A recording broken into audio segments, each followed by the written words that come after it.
Hello students, तो आज हम लोग नया चैप्टर स्टार्ट करेंगे एनसीईआरटी क्लास 11 का chapter number 7 permutation and combination है, जिसे हम लोग पीएनसी भी बोलते हैं। आज हम लोग ये नया चैप्टर स्टार्ट करेंगे permutation and combinations. Permutation and combination आपका चैप्टर बहुत ज़्यादा टफ नहीं है, इजी चैप्टर है, बहुत ज़्यादा टफ नहीं है। ये आपका एक ऐसा चैप्टर है जिसमें आपको फार्मूले नहीं अपने दिमाग को लगाना है। आप जितना ज़्यादा अपना दिमाग लगा पाएंगे, मतलब एप्लीकेशन आप कितना सोच सकते हैं। परमुटेशन एंड कॉम्बिनेशन उसका चैप्टर है कि आप कितना सोच सकते हैं, ये हम लोग अभी पढ़ेंगे। आपको इसमें फार्मूले से अगर सवाल करेंगे तो फार्मूले से आप नहीं हो पाएंगे, आपको अपना दिमाग लगाना पड़ेगा, आपको सोचना पड़ेगा पॉसिबिलिटीज क्या क्या है।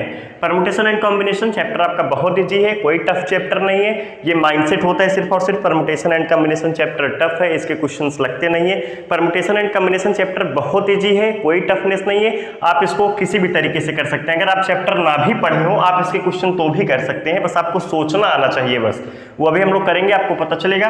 तो परमुटेशन एंड कॉम्बिनेशन हम लोग स्टार्ट कर रहे हैं। इसके पहले के भी चैप्टर्स आपके कंप्लीट हो चुके हैं, आप प्लेलिस्ट जाके चेक कर सकते हैं। आपको जो भी चैप्टर चाहिए आपको वहाँ प्लेलिस्ट वाइज अरेंज है, आप वहाँ से चेक कर सकते हैं। तो चलिए फिर हम लोग परमुटेशन एंड कॉम्बिनेशन में बेसिकली पढ़ेंगे क्या। पहले मैं आप लोग को एक इंट्रो दे देना चाहता हूँ। परमुटेशन एंड कॉम्बिनेशन में हम लोग पढ़ेंगे क्या। परमुटेशन एंड कॉम्बिनेशंस में हम लोग बेसिकली ये पढ़ेंगे, मान लीजिए अगर आपको कोई वर्ड दे रखा होगा, कोई 4 लेटर्स का 5 लेटर्स का वर्ड दे रखा होगा, तो हम लोग ये पूछेंगे आपसे कि हम इससे कितने वर्ड्स बना सकते हैं, विथ मीनिंग और विदाउट मीनिंग दोनों चलेगा। कितने वर्ड्स बना सकते हैं। आपको 3 और 4 डिफरेंट कलर्स दे दिया जाएगा, आपको उसमें सिलेक्शन पूछा जाएगा, अरेंजमेंट आपसे पूछा जाएगा। इसलिए परमुटेशन एंड कॉम्बिनेशन इन्हीं दो का चैप्टर ही है। Permutation means arrangement, combination means selection. हम लोग इस चैप्टर में अरेंजमेंट और सिलेक्शन, कितने तरीकों से हम उसको अरेंज कर सकते हैं और कितने तरीके से हम उसको सिलेक्ट कर सकते हैं, इस चैप्टर में हम लोग यही पढ़ेंगे। तो हम लोग जो स्टार्ट करेंगे परमुटेशन एंड कॉम्बिनेशन, हम लोग स्टार्ट करेंगे fundamental principle of multiplication and fundamental principle of addition. Definition पर पढ़ाने से पहले मैं आप लोगों को एक बेसिक कॉन्सेप्ट में आप लोगों से डिस्कस करना चाहता हूं।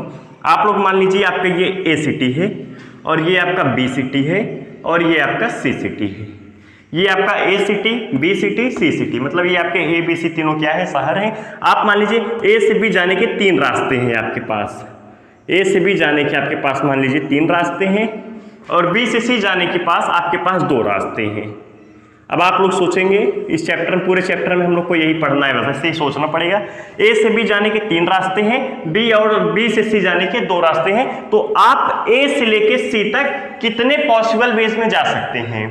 ध्यान से सुनिएगा, ए से बी तक जाने में 3 रास्ते मैं बोल दे रहा हूं, पाथ 1, पाथ 2, पाथ 3, और बी से जाने की मैं बोल दे रहा हूं इसको पाथ 4 और इसको मैं बोल दे रहा हूं पाथ 5। अब मैं आपसे पूछूं, आप ए से कितने पॉसिबल रास्तों से जा सकते हैं। अब आप लोग स्क्रीन पॉज करके सोचिए क्या क्या पॉसिबल वेज है। मैं आप लोग को हिंट दे रहा हूं। हो सकता है आप ए से बी पाथ 1 से जाएं, बी से सी पाथ 5 से चले जाएं। हो सकता है आप ए से बी पाथ 3 से जाएं, बी से सी पाथ 4 से चले जाएं। ऐसे ऐसे आप लोग सोचिए कितने पॉसिबल वेज हैं, आप ए से सी कितने पॉसिबल वेज में जा सकते हैं। आप लोग स्क्रीन पॉज करके पहले सोचिए 2 मिनट तक, क्योंकि इस चैप्टर में आप जितना ज्यादा सोचेंगे आप उतना ज्यादा करेंगे। अब इसमें कोई फार्मूला हम लोग नहीं लगाएंगे। चलिए देखिए क्या क्या पॉसिबल वेज हैं। एक तो हो सकता है आप ए से बी पाथ 1 से जाएं, पाथ 1 से जाएं और बी से सी पाथ 4 से जाएं। एक पॉसिबल वेज तो आपका ये है। ये हो सकता है आप ए से बी पाथ 1 से ही जाएं, लेकिन इस बार आप बी से सी कैसे जा रहे हैं, पाथ 5 से जा रहे हैं। और आगे चलिए, अब आप हो सकता है ए से बी कैसे जाएं, पाथ 2 से जाएं, बी से सी हो सकता है आप पाथ 4 से जाएं। तो ये कितना हो जाएगा, P4। ए से बी आप पाथ 2 से ही जाइए, बी से सी हो सकता है आप पाथ 5 से जाएं। आप देख रहे हैं ए से सी हम जा रहे हैं, लेकिन सब आपका डिफरेंट पाथ्स हैं आपके। पाथ 1 पाथ 4 इस बार हमने इस रास्ते से गए, हम लोग पाथ 1 पाथ 5 इससे गए, पाथ 2 पाथ 4 इससे गए, पाथ 2 पाथ 5 इससे गए। हो सकता है मैं, अब मेरा मन नहीं है पाथ 1 पाथ 2 जाने से, मेरा मन नहीं है, ये रास्ते थोड़े खराब है, मैं बोलूंगा मैं पाथ 3 से जाऊंगा। तो हो सकता है मैं ए से बी पाथ 3 से गया और बी से सी मैं पाथ 4 से गया, लेकिन जब मैं पाथ 4 से गया तो मजा नहीं आया, तो मैं बोलूंगा नहीं, मैं ए से भी पाथ 3 से जाऊंगा और बी से सी पाथ 5 से जाऊंगा। अब आप लोग ध्यान से देखिए कितने आपके पॉसिबल अरेंजमेंट हुए, 1 2 3 4 5 6। मींस आपके पास कितने पॉसिबिलिटीज हैं ए से सी जाने के? 6 पॉसिबिलिटीज हैं। आपके पास ए से सी जाने के कितने पॉसिबिलिटीज हैं? 6 पॉसिबिलिटीज हैं। अब इसी को हम लोग ऐसे समझेंगे, ए से बी जाने के कितने पॉसिबिलिटीज थे? 1 2 3। बी से सी जाने के कितने पॉसिबिलिटीज थे? 1 और 2। ए से बी जाने के 3, बी से सी जाने के 2, 3 into 2 6। वैसे भी 6 आया, ऐसे भी 6 आया। इसी को हम लोग बोलते हैं प्रिंसिपल ऑफ मल्टीप्लिकेशन। यही आपका है principle of multiplication. Principle of multiplication हम लोग इसी को बोलते हैं। अभी हम लोग और एडिशन वाला भी पढ़ेंगे बेसिकली। अभी मैं आप लोग को एक और एग्जांपल ऐसे पूछना चाहता हूं। आप लोग को मेरे हिसाब से ये समझ में आया है ए से सी तक कितने पॉसिबिलिटीज थे।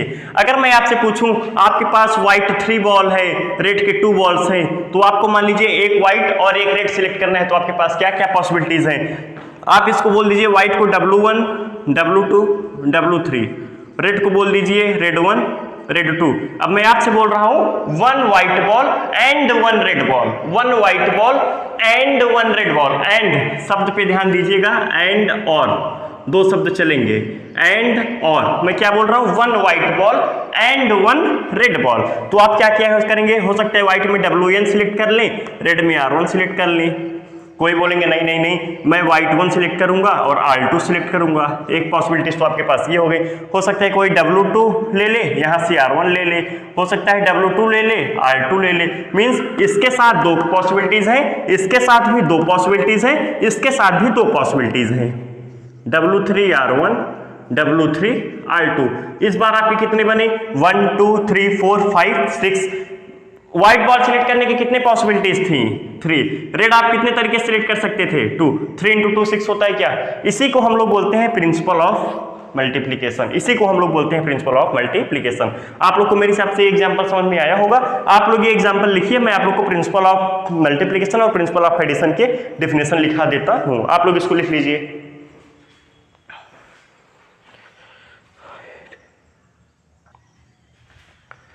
देखिए fundamental principle of counting. Fundamental principle of counting में हम लोग 2 प्रिंसिपल पढ़ेंगे, प्रिंसिपल ऑफ मल्टीप्लिकेशन और प्रिंसिपल ऑफ एडिशन। आप लोग ये मत पढ़िए, ये क्या लिखा है इंग्लिश मुझे नहीं पता है क्या लिखा है। मैं आप लोग को बता रहा हूँ प्रिंसिपल ऑफ मल्टीप्लिकेशन और प्रिंसिपल ऑफ एडिशन क्या होता है। प्रिंसिपल ऑफ मल्टीप्लिकेशन आप लोग ऐसे समझिए। आप लोग मान लीजिए आपके पास किसी भी काम को करने के m और n तरीके हैं। आप मान लीजिए आपके पास 2 वर्क हैं, कोई भी 2 काम करने हैं, आपको 2 चीजों में 2 ऑब्जेक्ट में से कुछ सिलेक्ट करना है। आप लोग को ऐसे समझिए, अगर आपके पास मींस अगर आपको एक m तरीके से कर रहे हैं और दूसरे को n तरीके से कर रहे हैं, तो दोनों एक साथ जो होंगे वो m into n वेज होंगे। m into n ways means m into n ways उनके पॉसिबिलिटीज होंगे। कैसे? आप लोग ऐसे समझिए, मान लीजिए आपके क्लास में मान लीजिए मैं एग्जांपल दे रहा हूं, इधर आप लोग देखिएगा। आपके क्लास में मान लीजिए 5 बॉयज हैं और 3 गर्ल्स हैं। 5 बॉयज हैं और 3 गर्ल्स हैं। अगर मैं आपसे बोलूं 1 boy and 1 girl, 1 boy and 1 girl हमको सिलेक्ट करना है मॉनिटर के लिए। मींस एक लड़का होना चाहिए और एक लड़की होनी चाहिए। हमको मॉनिटर सिलेक्ट करना है और दोनों एक लड़का हो और एक लड़की हो। तो क्या क्या पॉसिबिलिटीज है? मान लीजिए आपके पास जो 5 बॉयज हैं वो B1 B2 B3 B4 B5, और जो आपके पास गर्ल्स हैं G1 G2 G3। अब हमको क्या करना है? 1 boy and 1 girl, 1 boy and 1 girl means एक लड़का और एक लड़की को सिलेक्ट करना है मॉनिटर के लिए। आप हो सकता है बॉय 1 को सिलेक्ट करें बॉय में, गर्ल में सिलेक्ट कर लें गर्ल 1 को।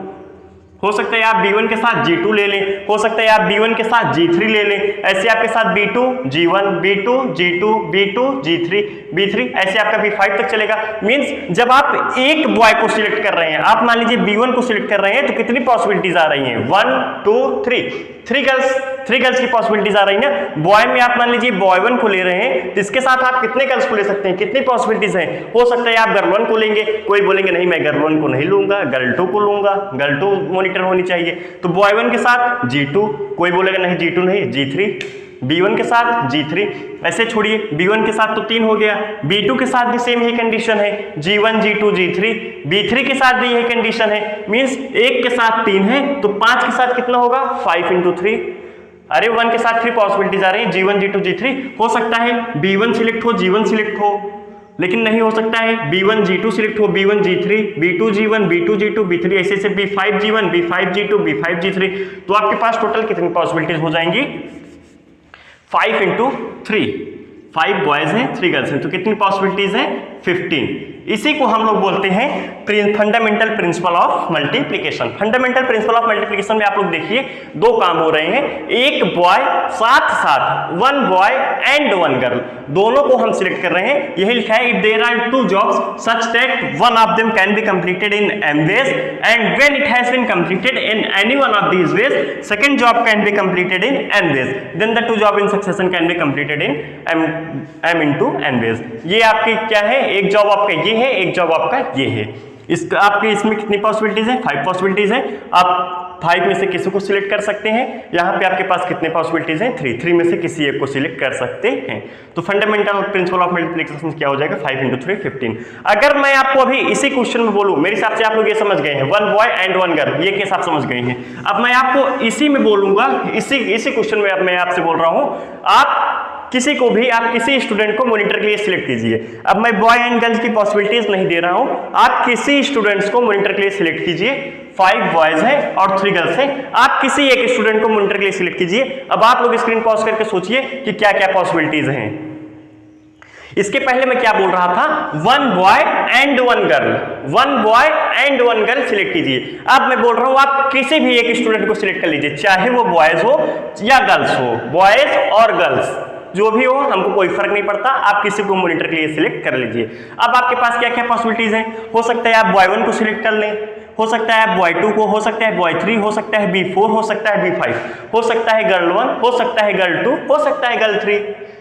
आप किसी एक को सिलेक्ट करना है ना, किसी एक को सिलेक्ट करना है ना। तो आपके पास कितने तरीके हुए? अब 1 2 3 4 5 6 7 8 ही तरीके तो हुए। हो सकता है आप बॉय 1 को सिलेक्ट कर लें, या फिर B2 को, या फिर ऐसे से B5 तक, या फिर G1 को, ऐसे से कहां तक G3 तक। आपके पास यही पॉसिबिलिटीज तो है। अब आप इनको सम कर लीजिए, 5 + 3 कितना हो जाएगा आपका? 8। ये आपका क्या है? Principle of addition. मैं आप लोग को एक बार फिर से बताऊंगा, अभी रुकिए रहिएगा। 5 + 3 कितना हो गया? 8। आप लोग को नहीं समझ में आया है, कोई बात नहीं। अभी हम लोग बहुत सारे क्वेश्चन करेंगे, बहुत सारे आज हम लोग बेसिक पढ़ रहे हैं, वैसे आप लोग को समझ में आ रहा होगा। फिर समझिए मैं क्या बोल रहा हूं। इसके पहले मैं क्या बोला? 1 बॉय एंड 1 गर्ल को सिलेक्ट करना है, 1 बॉय एंड 1 गर्ल को सिलेक्ट करना है। तो 1 बॉय एंड 1 गर्ल मीन्स हम बॉयज में बॉय 1 को ले सकते थे, तो गर्ल 1 गर्ल 2 गर्ल 3 टीचर किसी को भी सिलेक्ट कर सकता था। हो सकता है वो B2 को सिलेक्ट करता, G1 G2 G3। तो मैं आपसे ये पूछ रहा हूँ, क्वेश्चन में आपसे ये पूछ रहा है कितने पॉसिबल तरीके से आप मॉनिटर को सिलेक्ट कर सकते हैं अगर आपको 1 बॉय एंड 1 गर्ल सिलेक्ट करना है तो आपको 5 × 3 हो गया था। अब मैं आपसे पूछ रहा हूँ, आप किसी एक को सिलेक्ट कर लीजिए, किसी एक को सिलेक्ट कर लीजिए। बॉय और गर्ल से हमको कोई फर्क नहीं पड़ता, आप किसी 1 स्टूडेंट को सिलेक्ट कर लीजिए। तो आपके पास 8 ही स्टूडेंट्स तो हैं टोटल, 5 बॉयज 3 गर्ल्स, 5 + 3 8 ही तो हैं, तो 8 ही पॉसिबिलिटीज तो होंगी। हो सकता है आप इनको उठा लें, हो सकता है आप इनको उठा लें, हो सकता है आप इनको उठा लें, हो सकता है आप इनको उठा लें, यही पॉसिबिलिटीज तो होंगी। इसी को हम लोग कहते हैं principle of addition. If there are 2 jobs such that they can be performed independently in m and n ways respectively, then either of 2 jobs can be performed in m + n ways। दोनों आपके independent हैं, boys में girls पे नहीं depend कर रहा है, girls boys पे भी नहीं डिपेंड कर रही है। तो आपका ये क्या हो जाएगा? 5 + 3 8। लेकिन इसके पहले वाले में डिपेंड कर रहा था, क्यों? क्योंकि 1 boy and 1 girl, 1 boy and 1 girl दोनों पे डिपेंड कर रहा था। इस पे भी डिपेंड कर रहा था और इस पे भी डिपेंड कर रहा था, क्योंकि 1 बॉय एंड 1 गर्ल। लेकिन इसमें क्या है? 1 स्टूडेंट। आप चाहे बॉयज में सिलेक्ट कर लें, चाहे गर्ल्स में सिलेक्ट कर लें। इस बार इस पे डिपेंड, अगर आप इसमें से सिलेक्ट करेंगे तो इस पे डिपेंड नहीं करेगा, अगर आप इसमें से सिलेक्ट करेंगे तो इस पे डिपेंड नहीं करेगा। इसी को हम लोग बोलते हैं प्रिंसिपल ऑफ एडिशन। आपका यही था principle of multiplication, principle of addition. हम लोग आज इतना ही रखेंगे। नेक्स्ट लेक्चर में हम लोग कुछ क्वेश्चन करेंगे तो आप लोग को और ज्यादा क्लियरिटी होगी। आप लोग रिवीजन करते रहिएगा, आप लोग पढ़ते रहिएगा, बार बार समझने का प्रयास कीजिएगा दोनों क्वेश्चन को। फिर नेक्स्ट लेक्चर में हम लोग क्वेश्चन करेंगे। चलिए फिर मिलते हैं नेक्स्ट क्लास में। Okay, thank you class.